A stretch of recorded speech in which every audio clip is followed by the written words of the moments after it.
Secretary Menardo Guevara kaugnay nga dun sa pagbawi ng Pangulo sa Amnesty ni Senator Antonio Trillanes. At para samahan tayo, nandun ngayon si XL Radyo Mandos, Joyce Adra.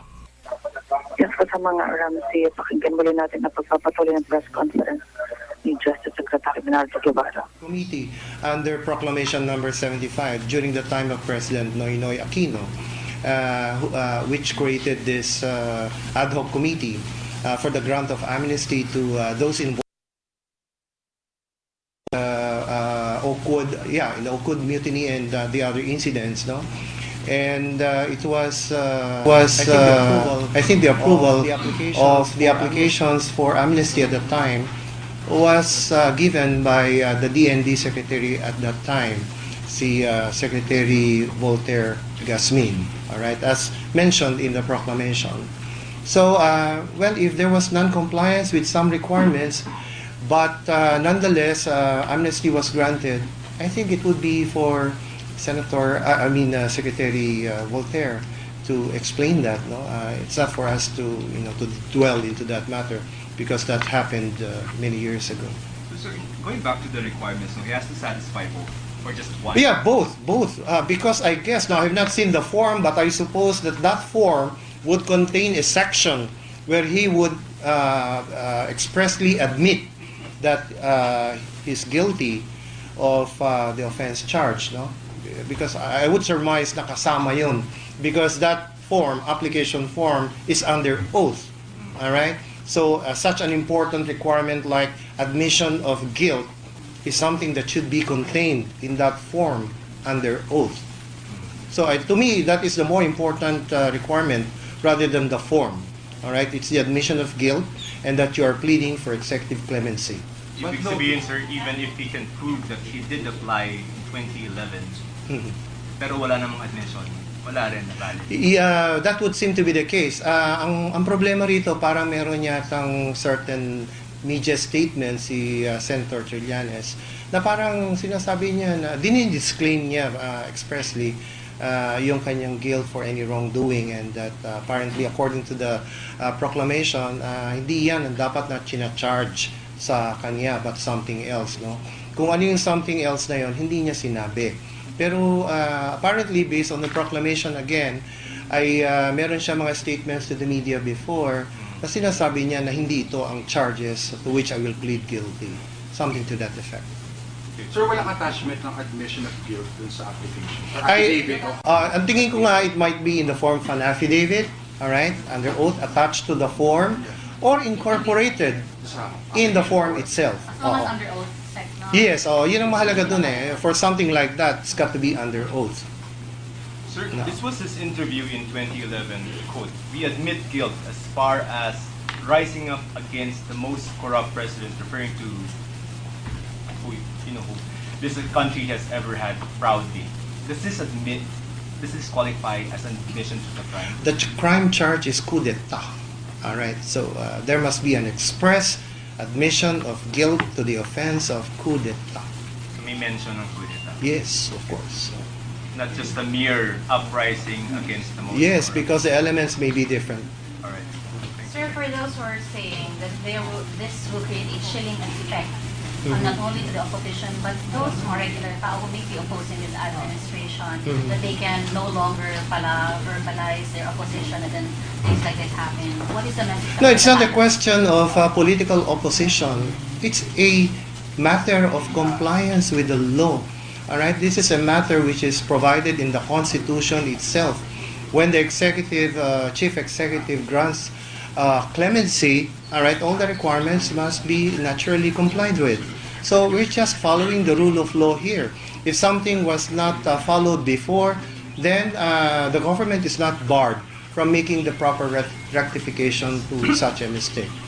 All right, so that's how we view this matter as well. And this may happen again in the future, not to scare anyone, but just to ensure that all the laws are followed and obeyed.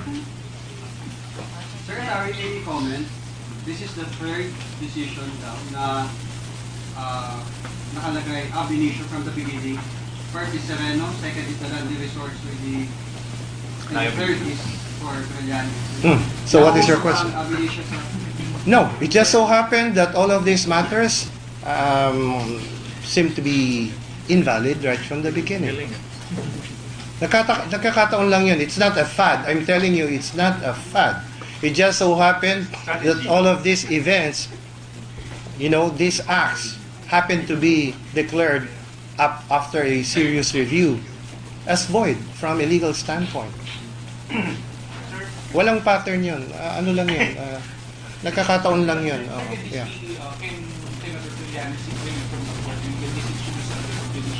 It's up to him. It's up to him. I will not teach him what to do. His lawyers are are very capable of thinking what the legal remedies are available to him. Secretary, clarification lang. If he can prove na from the very start meron naman talaga siyang requirement, can the amnesty be restored without him having to apply to Duterte for... Let's cross the bridge when we get there. But the repositories of all these documents are saying, sir, that they do not exist. That's what the DND says. They have no records of such an official application. So if Missing lang, sir. sorry, Missing lang. well, we don't know. We presume that duties are regularly performed not only in the civil government but also in the military organization. Sir, itong declaration ab initio, where can he challenge it? Well, as Right I now, said, as things it's stand now. up to him. Supreme Court, I right? will not I mean, as a teach him. He as has a matter plenty of lawyers. He has procedure. plenty of lawyers. First impression. Supreme Court, sir. Procedure request. Well, I guess this is, any act on the part of government is subject to judicial review to determine whether there has been grave abuse of discretion. So that's in the Constitution. So be it. So bahala na sila. Pick it up from there. Judicial review by...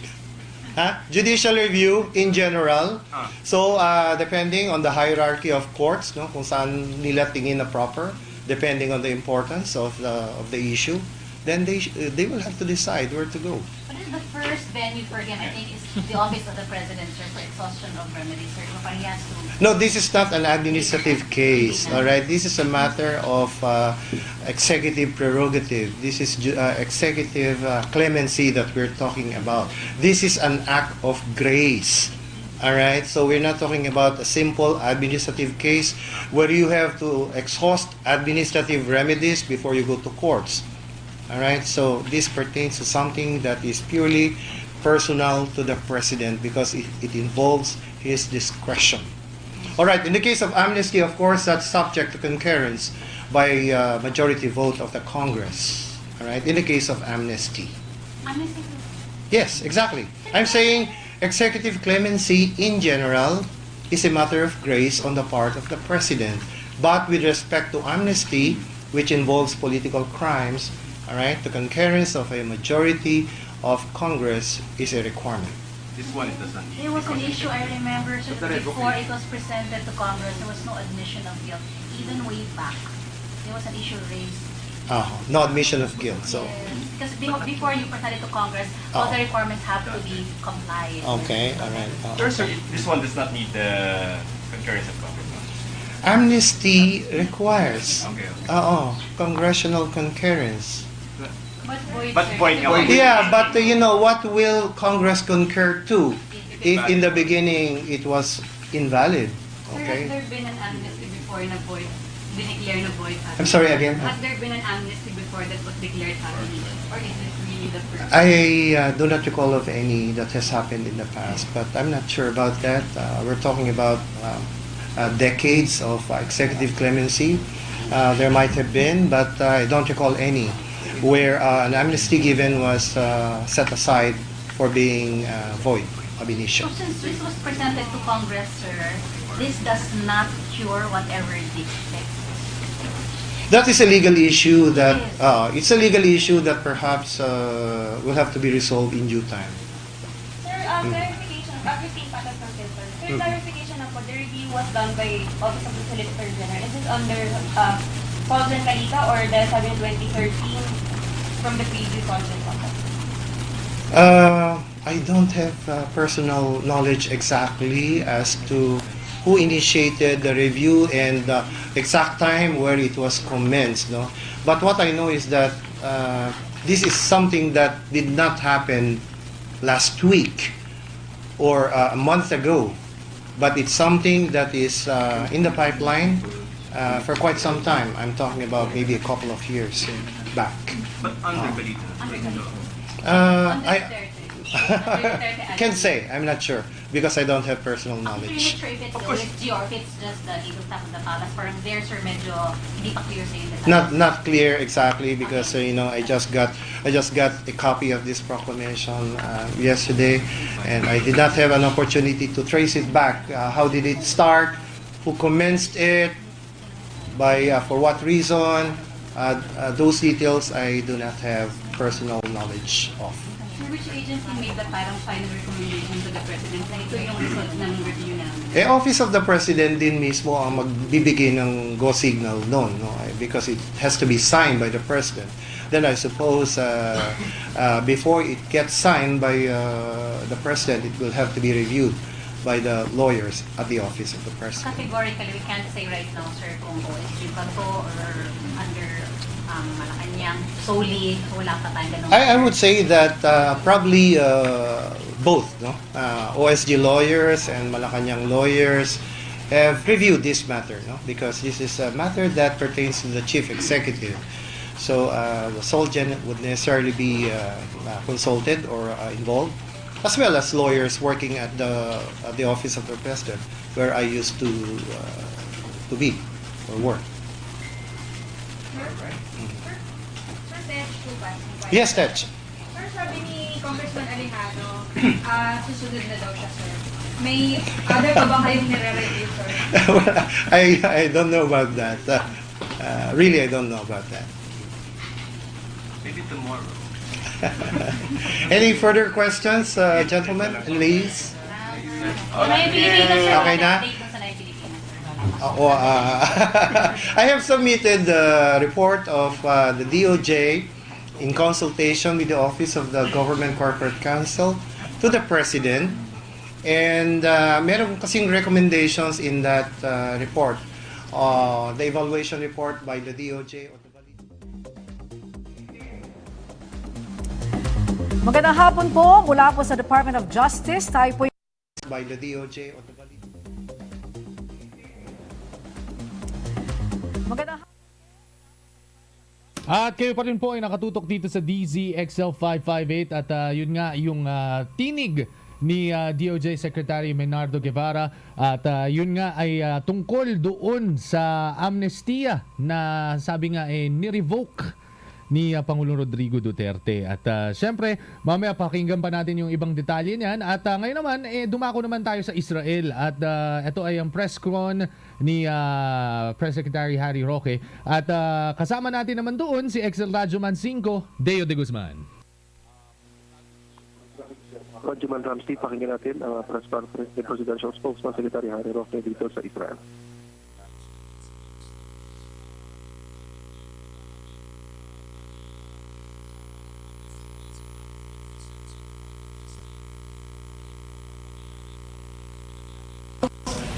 Sir, may posibilidad po na may kasunod pa po si Senator Trillanes based sa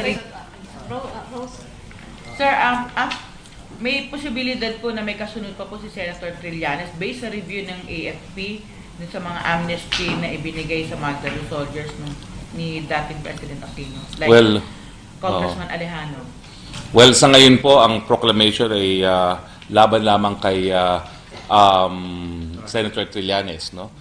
At ang epekto nga, sang-ayon dito sa Proclamation 572 mismo, ay mabubuhay lahat yung mga kaso na nakabinbin laban kay Senator Trillanes. So far po, si Senator Trillanes, but this is without prejudice. Kasi nangyari po talaga, and I had experience also representing some of them in the past, no? Talagang ayaw nila umamin at that time.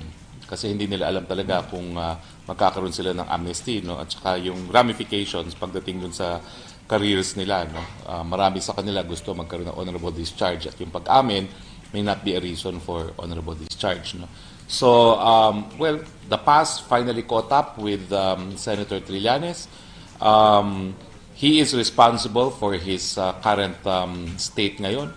Kung hindi sana niya ginawa yung Oakwood, kung hindi sana niya ginawa yung Manila Peninsula, wala po siyang ganito mga kaso ngayon. Sir, follow-up lang po. Sir, AFP po yung tawag dito, nag-recommend sa Palasyo for the review ng Amnesty? Well, I just confirmed with several individuals. This has been in the offing na matagal na, no? And it is a combination of both the legal teams and the military establishment reviewing the records of Senator Trillanes. Now, talaga naman pong, again, no, I've had experience defending some of them, talaga naman pong issue sa maraming Oakwood yung pag-amin. At I guess yung mga panahon na yon, no, naswerte lang siya na kakampi niya yung dating presidente at hindi na nag-insist doon sa literal compliance with the provisions provided for an amnesty. No? Pero yun nga po, no, as an act of beneficence, it has to be construed strictly. At saka yung kaso po na cited naman dito ng People versus Vera explains why yung admission of guilt is very important. No? Because without admission of guilt, hindi naman sisipa yung act of beneficence na buburahin yung mga pangyayari na nakalipas. Sir, what prompted the review? Maricel Halili. Sir, sinasabi, of course, Senator Trillanes is claiming that this is all about politics na you want to get back. Well, unang-una po, siyang gumawa ng Oakwood, siya ang gumawa ng Manila Peninsula. So, there's nothing political, these are all his acts, and dapat lang naman, no, na panagutan ang mga ginawa ng kahit sino. No? Hindi naman po pwede na magbabalot ka ng bomba sa Oakwood na take over mo ang Manila Peninsula at wala ka ng pananagutan. It doesn't work that way. Pero sir, kasi yung concept na yung mga opposition legislators, yung mga nasasampahan ng kaso after the Lima, ito naman po si Trillanes. Siyempre po, masasapahan ng kaso kung mayroong ginawang paglabag sa batas. Kung meron naman pong administration ng mga mambabatas na may ginawa silang batas, isumbong niyo po sa amin at kakasuhan din yan. No? Pero sa tingin ko naman, walang kaduda-duda na lumabag sa batas itong si Senator Trillanes nung ginawa niya yung Oakwood at yung Manila Peninsula. But sir, lasa lang, how will it affect po yung Senate considering that dalawa na yung possible na kundi makulong? Wala naman po epekto dahil alam naman po natin, independenteng sa ngayon ng gobyerno ang Senado. No? At ang desisyon naman po ng Senado ay adopted as a collegial body, meaning habang naririyan po yung 23 na senador, majority of those present in any meeting, provided there is a quorum, will result in a Senate decision. Sir, what prompted the review of the case of Trillanes? Alam mo, dati na po ito talaga. 2 years na ito in the offing. And unang-una, hinahanap yung mga records. They had to make sure na talagang walang application at walang pag-amin itong si Trillanes. No? Pangalawa, there was also, kumbaga, maximum tolerance being showed to Senator Trillanes. No? But in the end, it is the job of the President to implement the laws.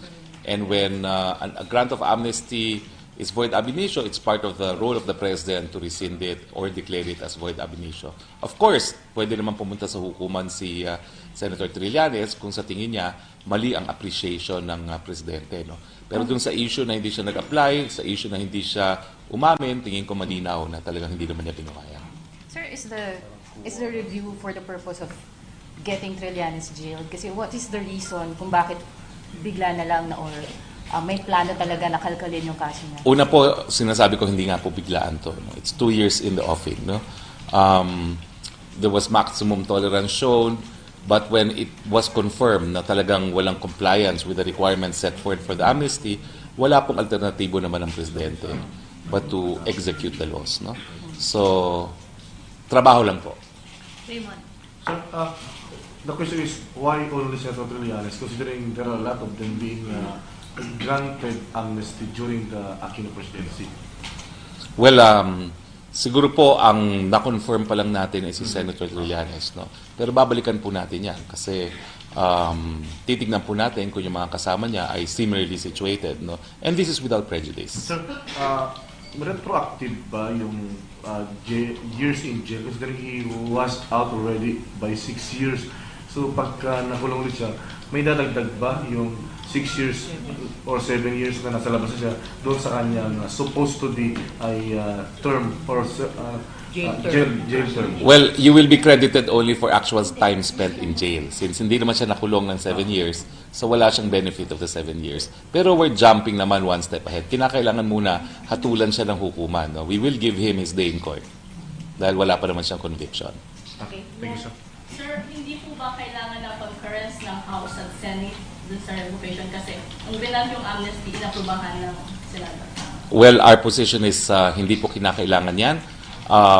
Dahil unang-una, it is the job of the President to implement the law. So nung nakumpirma po na talagang yung mga preconditions for legal amnesty are not present in the case of Senator Trillano, it is the role and obligation of the executive na i-declarang void ab initio. Pero gaya ng sinabi ko, Senator Trillanes will have his day in court, not only to prove his innocence on the charges of coup d'etat against him, but also on the revocation of the amnesty. I'm sure he will go running to court. Pero kakailanganin pa rin po ba yun? Alin? Yung Sa tingin po, hindi. In the same way na yung sa tratado ng ICC sa tingin namin ay tama na yung decision executive pagdating po dito. Kasi naman, ang kinakailangan lang po sa amnesty is concurrence, not consent. No? So it is still an executive determination whether a person should be given amnesty at magko-concur lang ang Kongreso.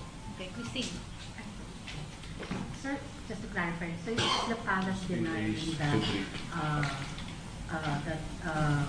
that the order was issued because Trillanes is the biggest critic of the president right now? We're saying he was given amnesty by President Aquino because of politics, and the declaration of void ab initio is based on law and on facts. So legally, can you undo the amnesty granted by a former president? We're not undoing. It never was effective kasi hindi naman niya kinumply yung mga requirements. Yun po ibig sabihin ng void ab initio. There is nothing to undo because hindi naman siya naging valid from the very beginning. So, Secretary, just a clarification, does it mean we are opening all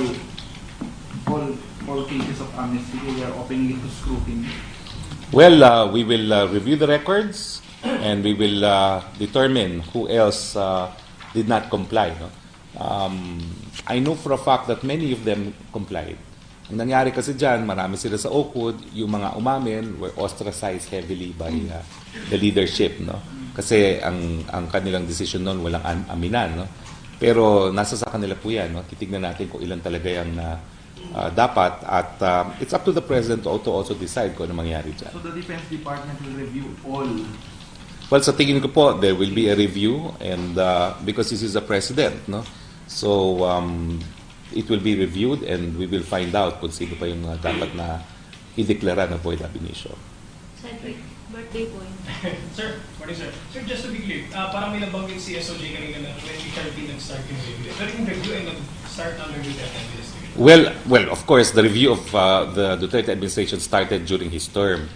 But make no mistake about it, no? Mula pa po nung time na inoffer sila ng amnesty, controversial na po yung pag-amin at yung pag-file.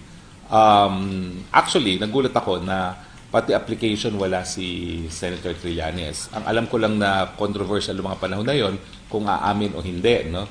And they did not want na umamin. In fact, yan yung dahilan kung bakit ilan sa mga Magdalo fell, yung kumbaga nahiwalay dun sa mainstream leadership dahil yung iba nauna na umamin.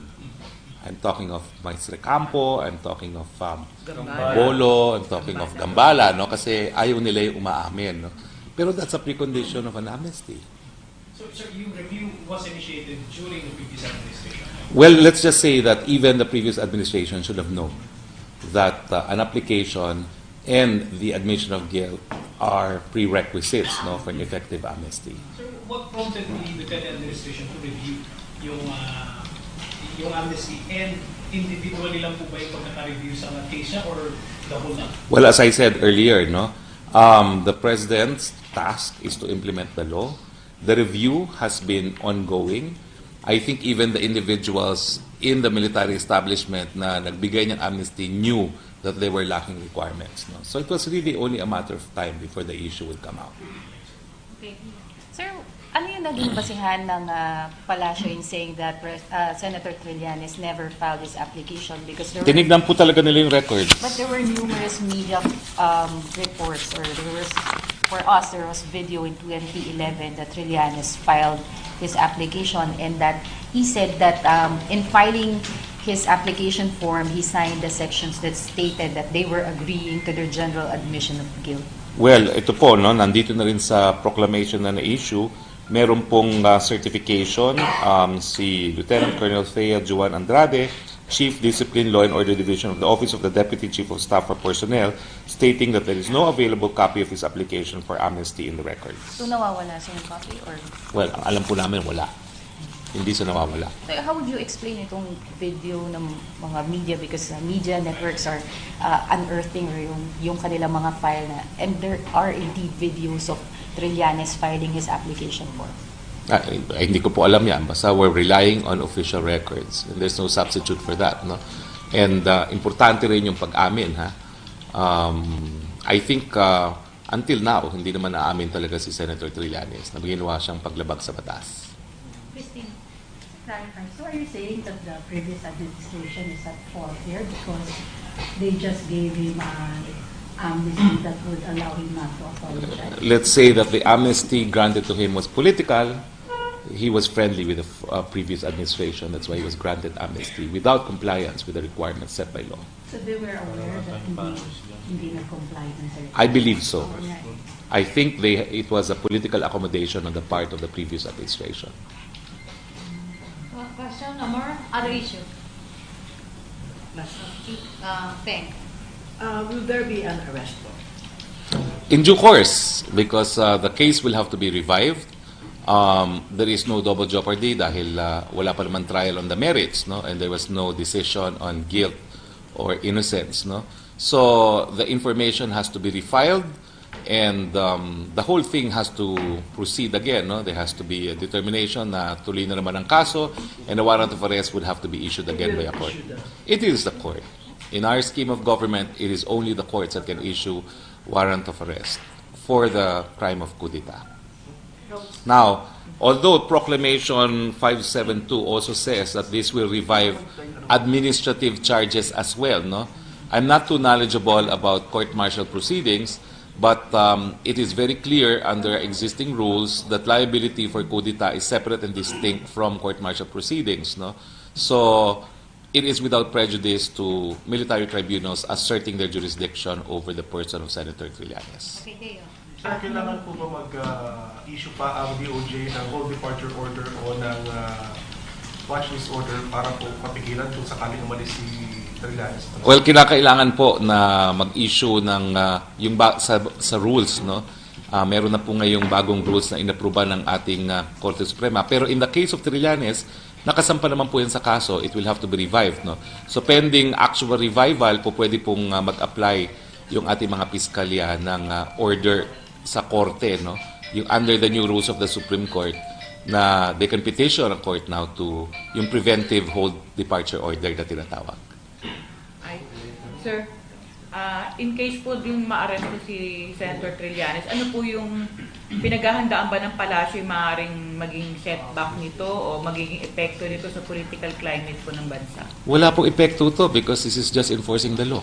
Halimbawa po ay yung halimbawa may mga pagkilos laban sa gagawing pag-aresto kay Trillanes, mapaghahandaan po ba ito ng pamahalaan? Hindi naman po kailangan paghandaan yan. Talaga naman pong handa ang ating administrasyon na ipatupad ang ating batas.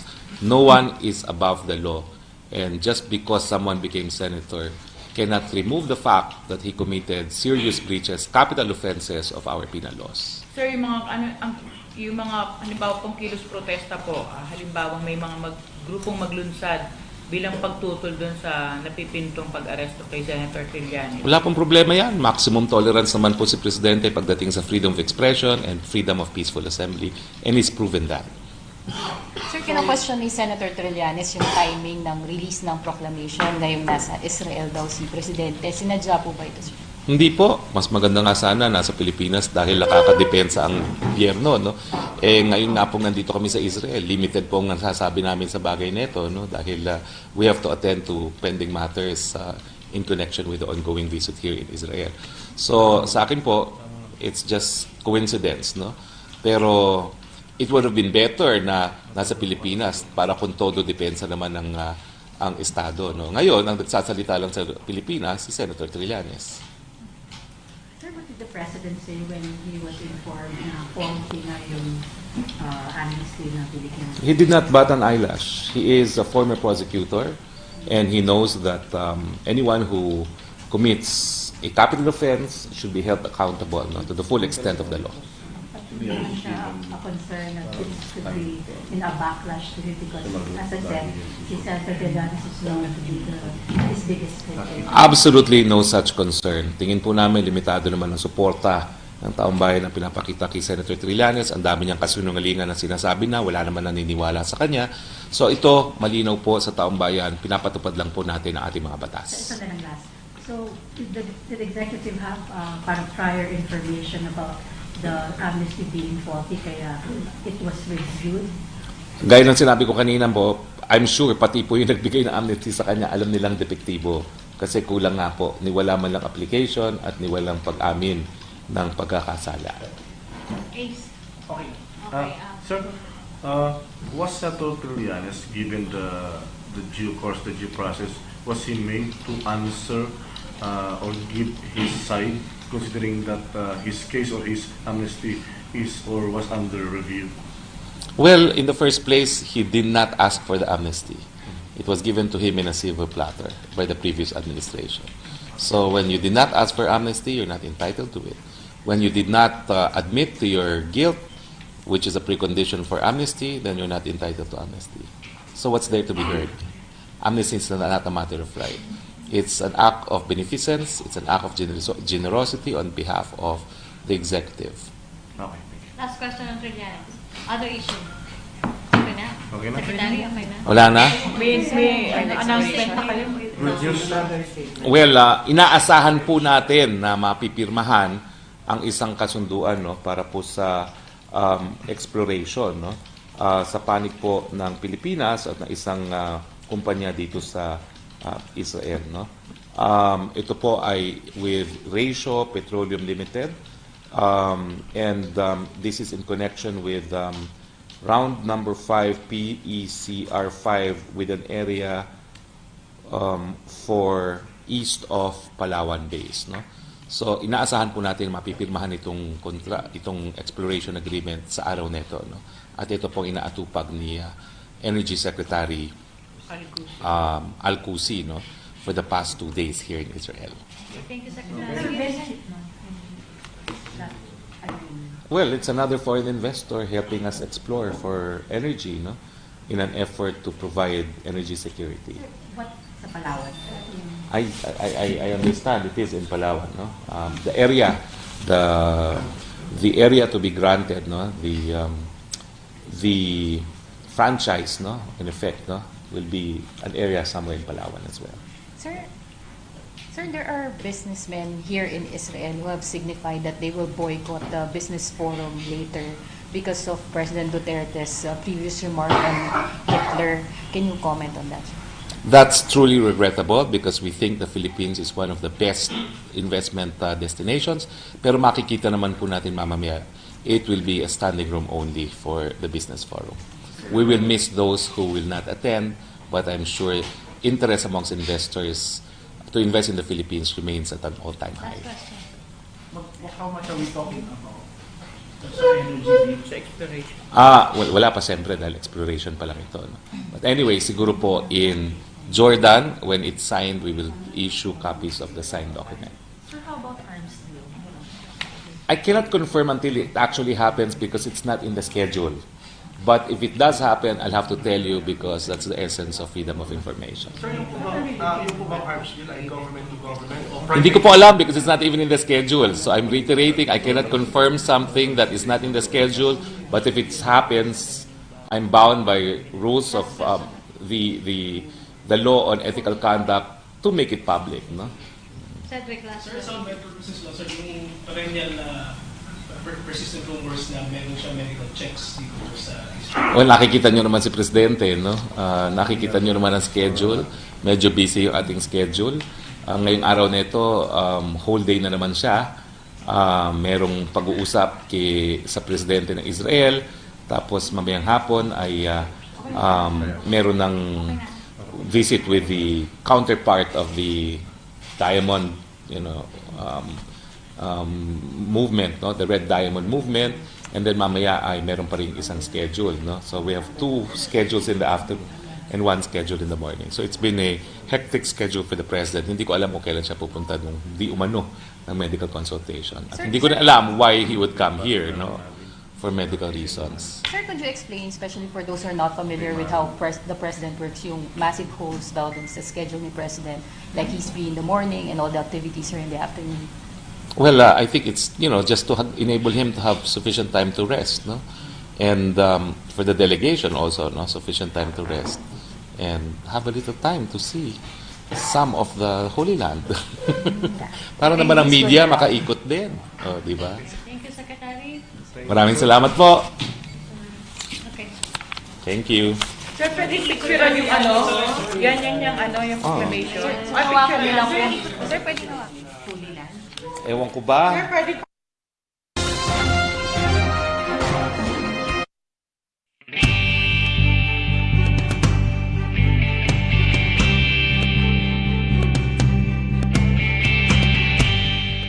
lahat ng aksyon